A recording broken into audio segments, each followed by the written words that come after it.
Jester Classic has just become ridiculous with the new update.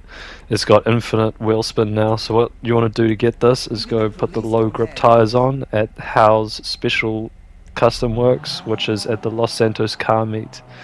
This stinker Jester Classic is now the fastest car in the game in a straight line without hands down.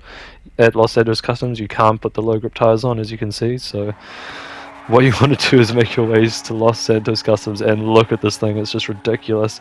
Now you can double clutch in the Dinka Classic, and you press R1 once you've got a bit of speed, tap R1, then hold R2, and this thing just flies. As you can see, it's just going so fast. It's got infinite wheel spin, and the wheels just peel up, and it just doesn't stop accelerating.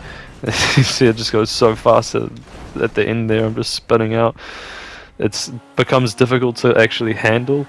You can't really turn in this thing once it starts after the double clutch, and it can be a little bit tricky to learn to start with.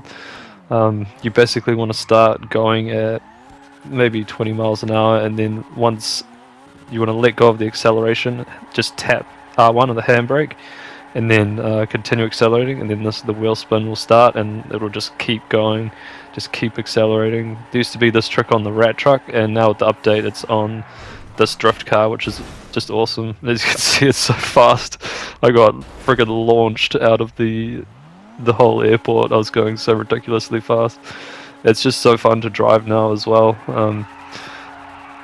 It does take a little bit of time just to get the knack of it, and it's really mainly for just drag races that this thing is useful, because around a track being able to maintain doing this is you're going to need some long straights. If you've got a really big race that has goes all around the map and has long straights, then this could be useful, but it requires probably a lot of mastery to get it down. But it's just ridiculous. As you can see, it's just red lighting the whole time. This car's just a lot of fun to drive. It's super easy to drift in, and if you have this car, I just recommend go putting the low grip tires on. It's only $500, and just having some fun with it, because with the upgrades and the new update, it's just insanely fast. But as you can see, it's very difficult to handle. Once you start wheel spinning, you can't really turn. You can only travel in a straight line with minor adjustments. If you try and adjust too much, then yeah, you just crash. So now the next car I'm going to compare this to will be the Coil Cyclone. Actually, this is only on the PS5. I actually had to go buy this car. I didn't have it, so I went and picked it up and chucked it in my garage. And as you can see, once again, we're going to try it out with the low grip tires, which was recommended. It doesn't matter which wheels you put on it. I put racing wheels on it, but you can put whatever wheels you want. So just basically go ahead and make sure you try out the low grip tires, and I'm going to show you how quick it is with the low grip tires. Now this is probably the second fastest car in a straight line with low grip tires in the game, but once again, it's just ridiculously hard to handle. The power on this car, and then it loses so much traction once you put low grip tires on, that it just spins out as soon as you try and corner. And if you don't brake at all, you'll just spin out instantly. Like, look at the difference in traction loss with the low grip tires. But yeah, we're going to give it a go anyway. So, and there I chucked on the low grip tires, and we're going to take this thing for a spin, and I'm going to show you. It is actually really, really fast, but it's almost so hard to control that it's not worth the convenience, if that makes sense. It's just basically turns to garbage at cornering. I'd say the new supercar is the best at cornering, and I'll be showing you guys that later in the video, how fast that goes. But yes, as you can see, this thing is super, super quick, and it reaches its max velocity almost instantly, being an electric vehicle, and it just absolutely flies. But the problem with it is the cornering. So as you can see, I'm trying to take this corner really, really carefully, but no, it still spins out. It doesn't help that it's raining as well, but nevertheless, this car is extremely fast with low grip tires, but again, it's just the cornering on it. It makes it unviable in a racing situation, because you'll just lose on the corners to, the new hypercars that have come out. But it is fun to drive. Is it worth the the $3 million it costs to buy in Super? Probably not if you've got another supercar that's already been dropped with the update. If you've gone ahead and bought the new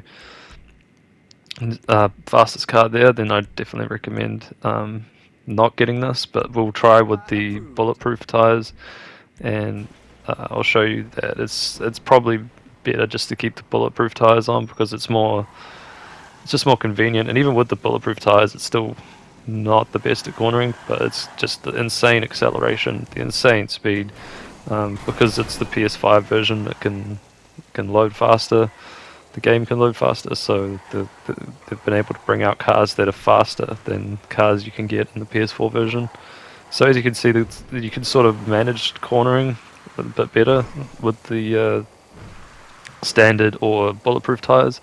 And yeah, this thing still like flies, but it does in a straight line. This thing loses to the Dinka Jester Classic, which is just ridiculous. It's just ridiculously fast, and I definitely recommend picking it up.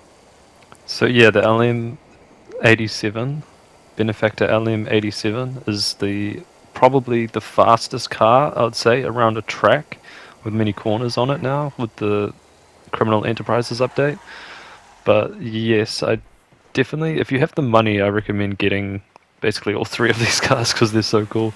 And yeah, this is me driving the LM87, the Benefactor LM87, and I'd say this would be the fastest supercar around the track at the moment. It is just like, look at that, I didn't even have to brake around that corner. It was just cornering the whole way. Its top speed is not as fast as the Cyclone, as you can see, but on a track with many corners, this thing is just going to clean up. It's it's going to be faster than the Wagner, which was top of the leaderboards for a long time in terms of just its cornering ability. This thing is insanely good at cornering. It doesn't have, its acceleration is good, but its top speed is where it lacks. In a drag race, this thing is obviously going to lose to the ridiculous Dinka Jester Classic with the double clutch. You can't double clutch in this or the Cyclone. It's a great car. I mean, it's going to win you races if you do use it. But if you can afford it, I recommend getting all three of these cars. I mean, the Cyclone is just fun to drive around in. It picks up speed extremely quickly. The Dinka Jester Classic, though, with its wheel spin, is just ridiculous, the double clutch. So yeah, guys, that's me. Thanks very much for watching. Definitely try out the Dinka Jester Classic with the low grip tires. And if you like this video, maybe subscribe. Cheers. Peace out, guys. Have a nice day.